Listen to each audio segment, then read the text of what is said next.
রাসূলুল্লাহ সাল্লাল্লাহু আলাইহি সাল্লাম তিরমিজি শরীফের এক হাদিসে বলেন, 2306 নম্বর হাদিস। এই হাদিসে রাসূলুল্লাহ সাল্লাল্লাহু আলাইহি সাল্লাম বলেন, বাদিরু বিল আমালি সাবআ, 7টা জিনিস তোমাদের জীবনে আসার আগে তোমরা আমলের প্রতি উৎসাহিত হও, তোমরা আমলের প্রতিযোগিতা করো। 7টা বিষয় তোমাদের জীবনে আসার আগে তোমরা আমলের প্রতিযোগিতা করো। 1 নাম্বার, এমন একটা জিনিস তোমাদের জীবনে আসবে, এটার নাম দারিদ্রতা। দারিদ্রতা মানে ফকির হয়ে যাওয়া, নিঃস্ব হয়ে যাওয়া, অর্থ কমে যাওয়া। রাসূলুল্লাহ সাল্লাল্লাহু আলাইহি সাল্লাম বলেন, হাল তানজুরুনা ইল্লা ফাকরান মুনসিয়া, তোমরা কি এমন দারিদ্রতার অপেক্ষা করো যেই দারিদ্রতা আল্লাহকে ভুলিয়ে দেয়? 1 নাম্বার, এমন দারিদ্রতা যে দারিদ্রতা আল্লাহ ভুলিয়ে দেয়, এমন দারিদ্রতা আসার আগে তোমরা আমলের প্রতি উৎসাহিত হও, আমলের প্রতিযোগিতা করো। তাহলে যেই দারিদ্রতা আল্লাহ ভুলিয়ে দেয়, এমন দারিদ্রতা আসার আগে আমল করার জন্য রাসূল আমাদেরকে বললেন। 2 নাম্বার, আও গিনান মুতগিয়া, এমন ধনী হয়ে যাওয়া যেই ধনী হওয়া তোমাকে ধর্ম ত্যাগী বানায় দেয়, ধর্মদ্রোহী বানায় দেয়। এমন ধনী হওয়ার আগে, যেই ধনী তোমাকে ধর্ম ত্যাগী বানায়, এমন ধনী হওয়ার আগে তুমি আমলের প্রতিযোগিতা করো। এটা হলো 2 নাম্বার। 3 নাম্বার, আও মারাদান মুফসিদা, এমন অসুস্থতা যে অসুস্থতা তোমাদের শরীরকে নিস্তেজ করে দেয়। প্যারালাইজড হয়ে গেলে মানুষ তখন আমল বেশি করতে পারে না, আমলের তখন করা তার জন্য কষ্ট হয়। নবীজি বললেন 3 নাম্বার, এমন অসুস্থতা যে অসুস্থতা তোমার দেহকে নিঃশেষ করে দেয়, দেহ শেষ করে দেয়, নিস্তেজ করে দেয়। এমন অসুস্থতা আসার আগে তোমরা আমলের প্রতি ধাবিত হও, আমলের দিকে ধাবিত হও, আমলের প্রতি উৎসাহিত হও, আমলের প্রতিযোগিতা করো। 4 নাম্বার, আও হারামান মুফান্নিদা, এমন বার্ধক্য হওয়া যেই বার্ধক্য হওয়াটা মুফান্নিদা, জ্ঞান বুদ্ধি কমায় দেয়। মানুষের জ্ঞান বুদ্ধি যখন লোপ পেয়ে যায়, তখন মানুষ আর আগের মতো ইবাদত করতে পারে না। নবীজি বলেন, জ্ঞান বুদ্ধি লোপ পেয়ে যায় যে বয়স হইলে, এই বয়স তোমার হওয়ার আগে তুমি আমলের প্রতি উৎসাহিত হও, আমলের প্রতিযোগিতা করো, আমলের দিকে ধাবিত হও। 5 নাম্বার, আও মাউতান মুজহিজা, এমন মরণ যে মরণ হঠাৎ উপস্থিত হয়ে যায়। কিয়ামতের এটা একটা আলামত, মরণ হঠাৎ এসে যাওয়া, মরণ হঠাৎ এসে যাওয়া, এটা কিয়ামতের আলামত। তো এমন মরণ যেই মরণ হঠাৎ এসে যাবে তোমার কাছে, এমন মরণের আগে আমলের প্রতি উৎসাহিত হও, আমলের দিকে ধাবিত হও।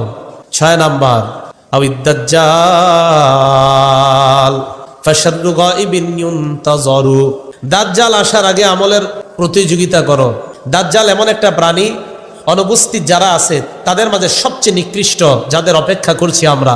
মানুষ দাজ্জালের অপেক্ষমান অনুপস্থিত সবচেয়ে নিকৃষ্ট জিনিসের নাম হলো দাজ্জাল। অনুপস্থিত যে বিষয়গুলো আছে, যে প্রাণী আছে, এর মধ্যে অনুপস্থিত যাদের অপেক্ষা করছি আমরা, এর মধ্যে একটার নাম হলো দাজ্জাল। এই দাজ্জাল সবচেয়ে নিকৃষ্ট।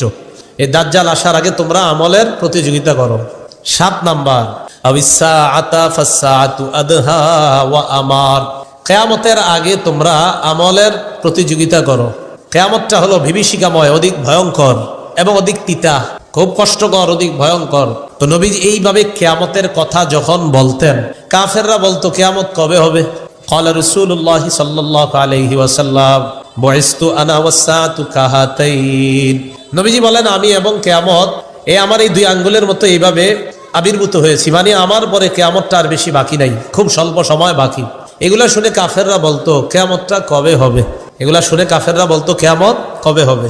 রাসূলুল্লাহ সাল্লাল্লাহু আলাইহি সাল্লাম বলেন, তোমরা কিয়ামতের আগে কিছু বিষয় গণনা করে রাখবা আলামত হিসাবে। এর মধ্যে মাউতি, আমার মরণ, আমি দুনিয়া থেকে বিদায় নেওয়াটা, এটা কিয়ামতের আলামত।